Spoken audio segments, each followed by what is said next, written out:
এক ভাই হাবিল, যিনি আল্লাহর প্রতি ছিলেন অনুগত্যশীল ও তাকওয়াবান। আরেক ভাই কাবিল, যার অন্তরে জন্ম নিয়েছিল হিংসা, অহংকার ও হঠকারিতা। একই ঘরে জন্ম, কিন্তু দুজনের অন্তর ছিল সম্পূর্ণ বিপরীত। হাবিলের কোরবানি কবুল হলো, কাবিলের হলো না। আর এখান থেকেই শুরু হলো ইতিহাসের প্রথম সংঘর্ষ ও প্রথম রক্তপাত। হাবিল বললেন, তুমি যদি আমাকে হত্যা করতে চাও, আমি তোমাকে হত্যা করব না, আমি আল্লাহকে ভয় করি। আর কাবিল, সে এই শান্ত কণ্ঠকে চাপা দিতে চাইল হিংস্রতা দিয়ে। আজকের এই ভিডিওতে আমরা জানব হাবিল ও কাবিলের মধ্যে কিভাবে শুরু হলো বিবাহ নিয়ে দ্বন্দ্ব, কিভাবে আল্লাহর পক্ষ থেকে একটি কোরবানির পরীক্ষার মাধ্যমে সত্য মিথ্যার পার্থক্য নির্ধারণ হলো, কাবিল কিভাবে পৃথিবীর প্রথম খুনি হয়ে উঠল এবং কিভাবে আল্লাহ তাআলা তাকে কাকের মাধ্যমে দাফনের শিক্ষা দিলেন। এই ভিডিও শুধু ইতিহাস নয়, এটি হিংসা বনাম তাকওয়া, পাপ বনাম অনুশোচনার এক জীবন্ত চিত্র। থেকে যান আমাদের সঙ্গে আর জানুন হাবিল ও কাবিলের সেই হৃদয় বিদারক কাহিনী, যা আজও আমাদের জীবনে দেয় এক চিরন্তর শিক্ষা।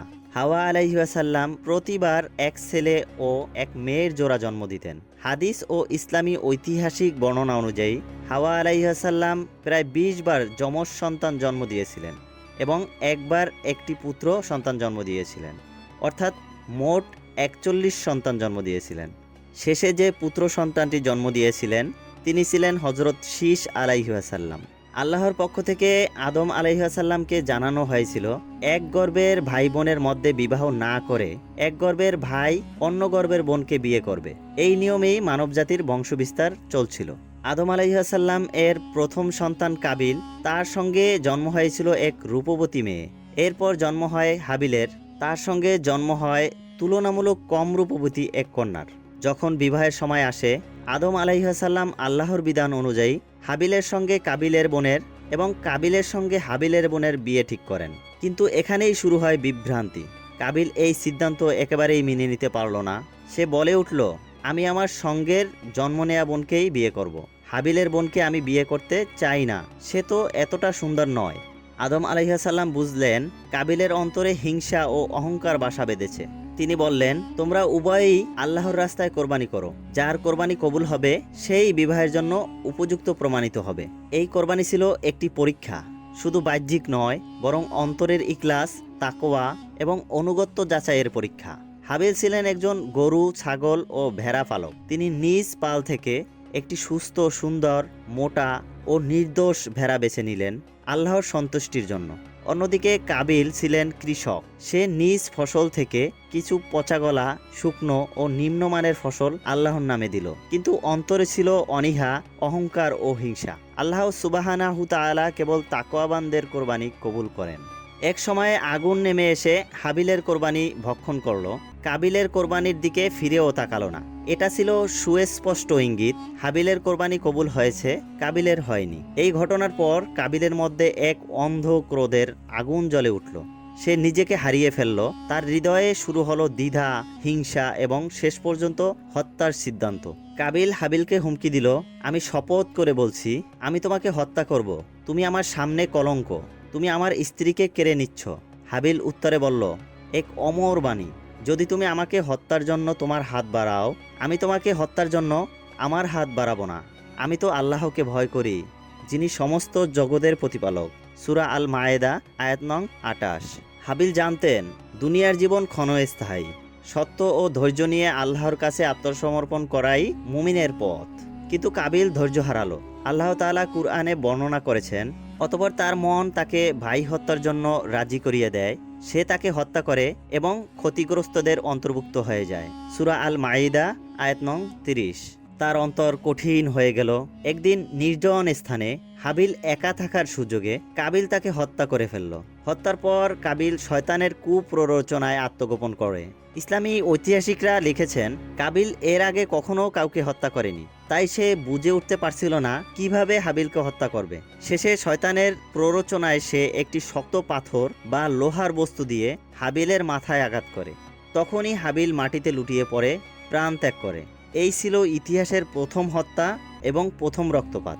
কিন্তু হত্যা করার পর কাবিল এক অজানা ভয়ে ভেঙে পড়ল। সে বুঝতেই পারছিল না কি করেছে। সে হাবিলের নিথর দেহটি সামনে রেখে উদ্ভ্রান্তের মতো ঘুরে বেড়াতে লাগলো। তাকে কোথায় রাখবে, কবর দেবে কিভাবে, কিছুই জানে না।